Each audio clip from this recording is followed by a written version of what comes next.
Legislation is currently before Parliament to change South Africa's electoral system. The Electoral Laws Amendment Bill has recently closed for comment, and one of the proposals is to introduce a new voting system, which could lead to the introduction of an electronic voting system. Joining me to discuss some of the dangers and vulnerabilities in such an electronic system is Robert Duigan, who's a researcher based in the Netherlands. Robert, thank you very much for joining us. You recently wrote a paper, which we'll link to in the description below, where you highlight some of the risks attendant to an electronic voting system. Could you take us through what some of the key concerns are? Well, they're very broad, but conceptually, you've got to think of them as being the same as in any voting system. They're the same stages of voting. There are a lot of analogical structures in digital voting to analog voting, if we can term it that way. So let's imagine you've still got the voters, you've still got registration, you've still got voter ID, you still have transporting the recorded votes, you've still got storage of the recorded votes, you've still got tallying systems, except that the difference is that these are all now done by extremely complex non-human systems. But of course, there's still a human component to this. So the human component would be people who have passwords, technicians who understand and use and maintain the software and the hardware. And the thing is that what you do when you make an electronic vote is you reduce its transparency, because now the only people who can understand what's really going on are a tiny number of technical specialists. Then the other issue that you have is that a lot of the time voters don't understand the systems that they're using to vote. One of the problems that the bill has is that it demands that you keep up with the latest software. Now, this has not been paying attention. In reality, when you order a new electronic voting system, the vetting process is really long. The tender process is really long, and we understand what tender processes look like in South Africa. And the reality is that this thing is going to have to sit around for like 20, 30 years. And every new system you put in is enormously expensive, absolutely enormous. Running paper ballots every year, it's pricier than having the existing software sit there, but the initial investment is very large. And the returns are very small because the exploits that develop for software evolve every single day. And everything gets broken into once a while, whether it's a physical system or an electronic system. And the difference between the two is that physical systems can be understood by almost anybody. So you can, if you write about some kind of breach or security issue with your ballots in the newspapers, everybody from the highest senior lecturer in UCT all the way down to a primary school child can understand what's going on there.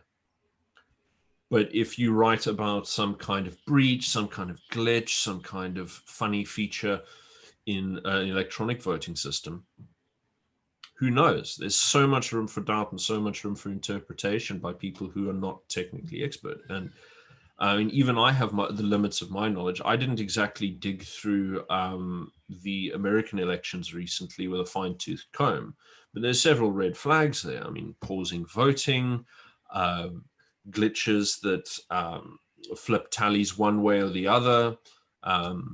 There's all kinds of stuff. The stuff that's easiest to notice is the cases where they prevented access to monitors and various other sort of things like that. Things that in a third world country would be considered serious red flags, but things are more divided and there's a lot more power at stake in the United States. So that's a different ball game.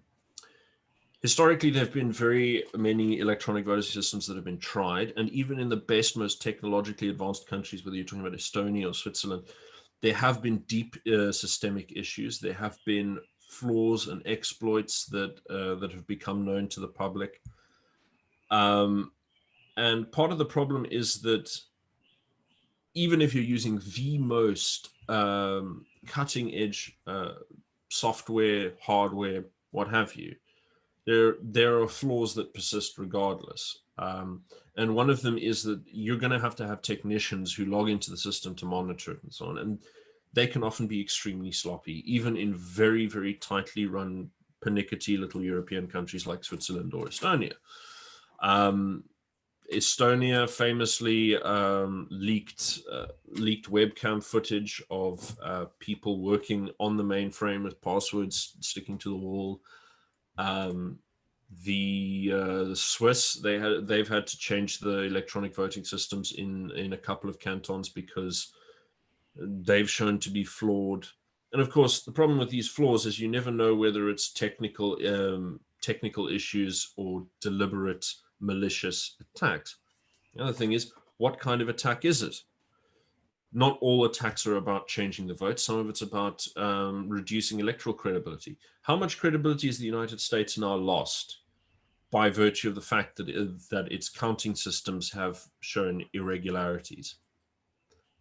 It's absolutely enormous. I don't think that there's been a moment in American history where the elections were thrown into so much doubt. And regardless of what comes out of the court cases in the next month or so, which we're going to unfortunately have to wait and see, this has really, really caused a big rift. And in South Africa, we don't have as peaceful and regulated and,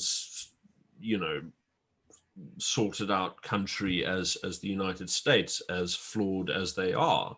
We have an extremely violent bunch of ethnic tensions. And yes, this is a very, very big problem. So, Robert, in your recent paper where you outlined some of these risks, you talk about the potential vulnerabilities in encryption systems, that these are not guaranteed to provide privacy, security, etc. What are some of the arguments that you make there in the paper? Look, I'm going to put a caveat here. I'm not a computer scientist, but a lot of the cybersecurity stuff that you're taught to do as a cybersecurity analyst is not the courses they teach you are mostly about bridging the gap between how IT technicians talk and how bureaucrats need to understand it. And from having a poke around the literature a bit, it seems to be that there are several major weaknesses. Now, there are some that I think, even to people who are not computer scientists, they'll know about stuff like a 51% attack, which is where someone gains control of 51% of the Bitcoin network, and then they can make systematic edits. So the blockchain it's a very, very complex system of, how should I put it? It's a distributed ledger. Now think of a ledger like an accounting book, right? Except that instead of having it as a book, you're chaining all of the pages together. And each page is decrypted by the next one. The difficulty with this is, so everyone has the whole of this ledger. Everyone has access to the whole of this ledger encrypted. And this maintains a record of all transactions. It makes sure the data cannot be lost or corrupted. It makes access to it available to all parties, but much safer than traditional network connections. However, it has recently come under a lot of sort of criticism from technical specialists who've made claims that most blockchain protocols can be decrypted now, with effort, of course, but states have the resources to do things that ordinary people can't. When you're using blockchain, you're using it to encrypt. Using this to encrypt your data, but anytime you're accessing it, it can be recorded. So, give you an example of, this is not a perfect analogy, and I think people who are specialists in IT will notice. will be able to point out where the analogy breaks down. But I want to point out, if you're using WhatsApp, for example, you can encrypt end to end. That means if you're sitting somewhere picking up someone's signals on a device, you're just going to get what to you looks like a whole bunch of noise. But if you put a bit of spyware on someone's phone, you can read their messages. And we know that WhatsApp messages from famous politicians are leaked fairly frequently. So an equivalent of this can get quite interesting. So the Dutch, like 10 years ago or whatever, I think it was 12 years ago, they put in their voting, they got rid of their voting systems. One of the things that it turned out is that you could hack the voting system by pointing a device that read the electronics footprint of the machine. So all machines give out a little bit of electronic radiation, a little bit of weak electronic radiation. But what they did is they pointed a sensor at the machines from outside the building and read the votes as they were being recorded. And so they used this to lobby the government to cancel electronic voting there. The thing is that it really is an extraordinarily complex system, and the amount of covert ways that it can be spied on, that it can be hacked, is incredibly numerous. It's so much more complex. What ordinary person can really see what's going on? Even technicians will miss things if they don't know what to look for. It's way too complicated. You need transparency if you're voting, and there's always going to be some kind of shenanigans going on in the voting booth. But at least when you're counting physical ballots, people can see it. Even the least educated of the population can comprehend what's going on in situations of vote rigging. So, yeah, this is not a good idea. This is really not a good idea. It's also very expensive, So a lot of people like to tout it as low cost because once you've got the computer up and running, it's supposedly going to not be as expensive as getting out the ballots every year. But you have to actually purchase the system for the first time. And that is an extremely long and nasty and expensive tender process. And there are too many ways for it to go wrong. And it also has to last for a long number of years. And look, you have to update your software on your laptop like more than once a month.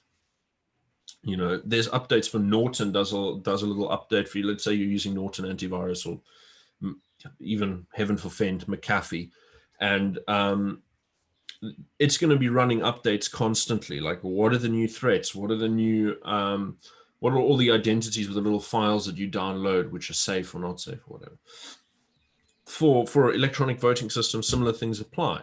They have to be up to date with whatever the new vulnerabilities have been detected. They need constant penetration testing, and it's not feasible to have these systems run for 20 years and not be vulnerable to attack, or even just actually ordinary bugs, like any other system. And the notion that you can do this safely is, I don't know, especially considering the level of competence we can generally expect from our government in South Africa and the level of trustworthiness of the average official. I don't think this is realistic at all.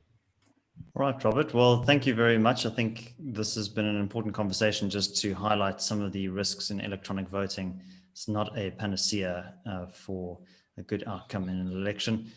My name is David Ansara. Thank you for joining us. Please do like this video, subscribe to the channel, and also check out the link in the description below to our 30-day free trial.